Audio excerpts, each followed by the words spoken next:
Iron இப்போல்லாம் steam iron வந்து ட்ரெண்டிங்கில் போயிட்டுருக்குது. ஏன்னா நிறைய ஃபில்ட் வைக்கும்போது ஸ்டீம் ஐரனில் ஃபில்ட் வச்சா தான் நல்லா அழகாக உட்காருது. ஸோ நானும் ஸ்டீம் ஐரன் தான் எடுத்திருக்கேன். ஸோ அதில் தான் நான் ஐரன் பண்ணுவேன். ஒரு 2 இயர்ஸாகவே ஸ்டீம் ஐரன் தான் யூஸ் பண்ணிகிட்ருக்கேன். எனக்கு ரொம்ப கம்ஃபர்டபுளாகவும் இருக்குது. இன்னொன்று ஃபில்ட் வந்து அப்படியே வந்து நல்லா அப்படியே பர்ஃபெக்டாக உட்காருது. நம்ம வந்து வெளியில் கொடுத்து ஐரன் பண்ணால் எப்படி இருக்கும் அந்த மாதிரி இருக்குது. ஸோ இந்த ஸ்டீம் ப்ரெஸ் பண்ணிவிட்டு நீங்கள் இப்படி ஐரன் பண்ணும்போது அவ்வளோ அழகாக ஃபில்ட் உட்காருது. இப்போ பார்த்தீங்கன்னா உங்களுக்கே தெரியும் பாருங்கள், அழகாக உட்காந்துருக்கு. இதை செல்ஃபாக எப்படி நீங்கள் ஃபில்ட் வைக்கிறீங்கன்னா, ஒவ்வொரு ஃபில்ட்டும் நீங்கள் எங்கேருந்து எடுக்கிறீங்க அப்படின்னா அடுத்த ஃபில்ட்டு கீழே கார்னர் பண்ணி இப்படி மடிக்கும் போது உங்களுக்கு வந்து இந்த இடத்துல இப்படி கிராஸாவோ ஒரு மாதிரி நெலியாவோ இருந்தால் அந்த ஃபில்ட்டு நீங்கள் எடுத்தது கரெக்டாக இல்லைன்னு அர்த்தம்.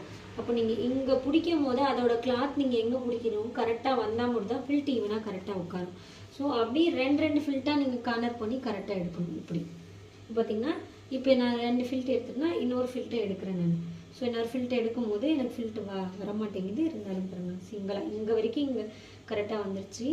இப்போ நான் கரெக்டாக எடுத்து வச்சுட்டு 3 ஃபில்ட் எடுத்துட்டேன். இப்போ இந்த துணியை லைட்டாக அப்படி இழுத்தன்னு வச்சுக்கோங்களேன், எனக்கு கரெக்டாக அந்த ஃபில்ட் வந்து சிங்க் கரெக்டாக உட்காந்துக்கும். அதுக்கப்புறம் பார்த்தீங்கன்னா நான் ஸ்டீம் வச்சு இதை ஐரன் பண்ணிட்டேன் அப்படின்னா நீங்கள் யார் ஹெல்ப்பும் இல்லாமல் சிங்கிளாகவே நீங்கள் வந்து இதை ஐரன் பண்ணிக்கலாம். அவ்வளோ அழகாக வரும். ஸோ இப்படி எல்லா ஃபில்ட்டுமே பார்த்தீங்கன்னா ஈவனாக வச்சு எடுத்துட்டேன். இப்போ பாருங்கள் இதோட லுக்கு பார்த்தீங்கன்னா அவ்வளோ அழகாக வரும்.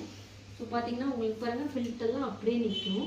ஸோ இப்படி வைக்கும் போது அவ்வளோ அழகாக வரும். குட்டி குட்டி ஃபில்ட்டும் வைக்கலாம். கஸ்டமர் வந்து கொஞ்சம் பெரிய ஃபில்ட்டாக கேட்டாங்க. இப்போ நான் லாஸ்ட்டாக என்ன பண்ணுவேன், இதை பிரிச்சுட்டேன் அப்படின்னா இந்த இடத்துல லேஸ் வைக்கும் போது உங்களுக்கு இந்த ஆலியா கட் ஃபினிஷிங் வந்துடும். ஸோ லேஸ் வச்சுட்டு அடுத்த வீடியோவில் நான் போஸ்ட் பண்ணுறேன். இந்த வீடியோ உங்களுக்கு பிடிச்சிருந்தா மறக்காமல் நம்ம பேஜை ஃபாலோ பண்ணிக்கோங்க. தேங்க்யூ.